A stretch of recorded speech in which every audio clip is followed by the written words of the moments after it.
สบายดีทุกคนสบายดีตอนเช้าของมื้อวันที่4เนาะมื้อนี้มันที่5แล้วบอกมื้อนี้นะเนาะที่5แล้วมื้อนี้5เดือน4 2026ท้องฟ้าอากาศนครหลวงวิจันทร์เฮามื้อนี้นี่ฝุ่น PM หลายทุกคนเลยมื้อนี้เป็นวันอาทิตย์เฮาเบิ่งจากกันกล้องโทรศัพท์นี่มันจะกองถ่ายนี่มันจะแจ้งอยู่แต่ว่าเฮาเบิ่งตัวจริงให้มันจะเป็นเมาเด้อทุกคนท้องฟ้าเมาแบบมันมีเมฆมีฝุ่นหลายนะเฮาเบิ่งแบบนี้มันแจ้งอยู่ฝุ่น PM หลายค่าฝุ่น PM หลายอันนี้ป้ายโฆษณา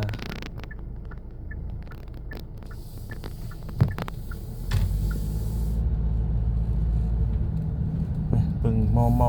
ปานน้ำหมอกเนาะฝุ่น PM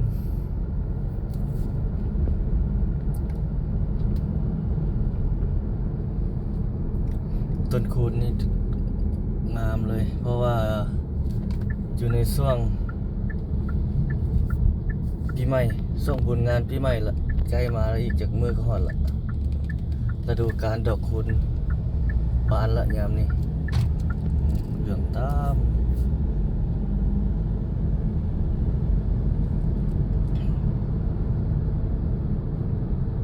เมาได้ทุกคนท้องฟ้านี่นะ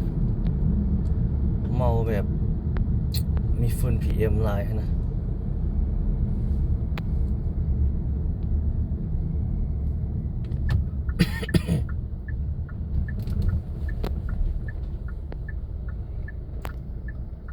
รถบ่หลายปานใดมื้อนี้สัญจรเป็นวัน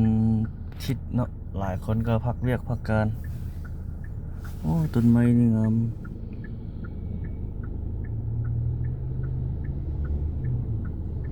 อันนี้นี่มีหลายสี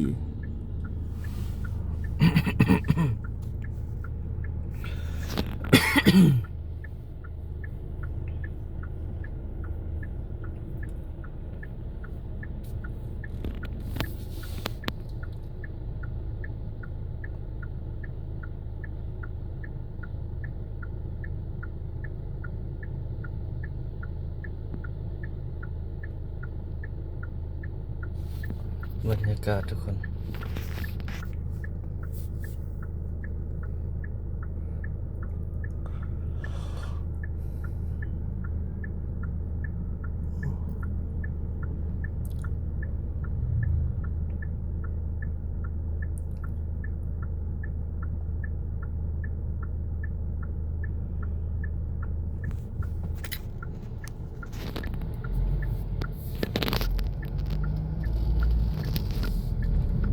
เบิ่ง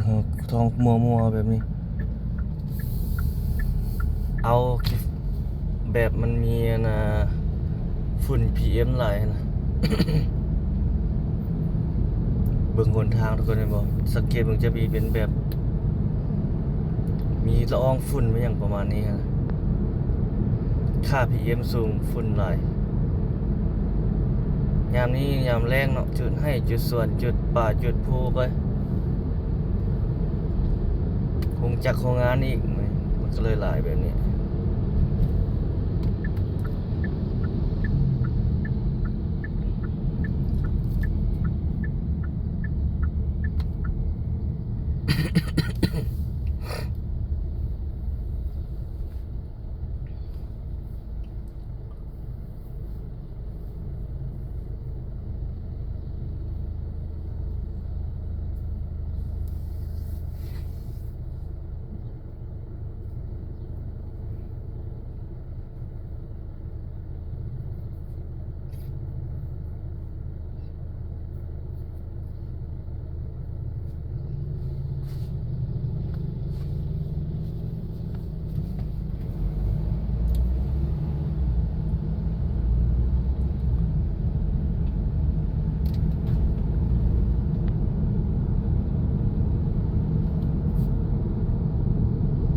ฝุ่น PM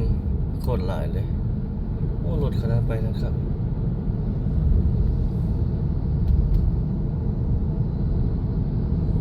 เ จนเมาเบิ่งทางหน้าเขาเนาะโอ้เป็นแบบนั้นเลย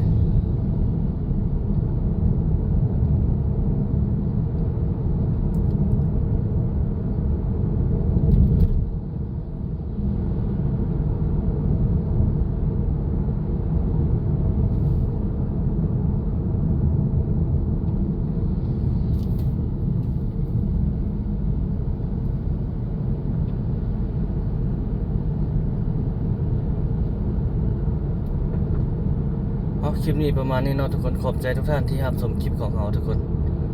วันนี้อัปเดตฝุ่น PM อยู่นครหลวงวิจันทร์ให้ทุกท่านได้เบิ่งได้ชมก็จะประมาณนี้แหละไปพบกันใหม่สบายดี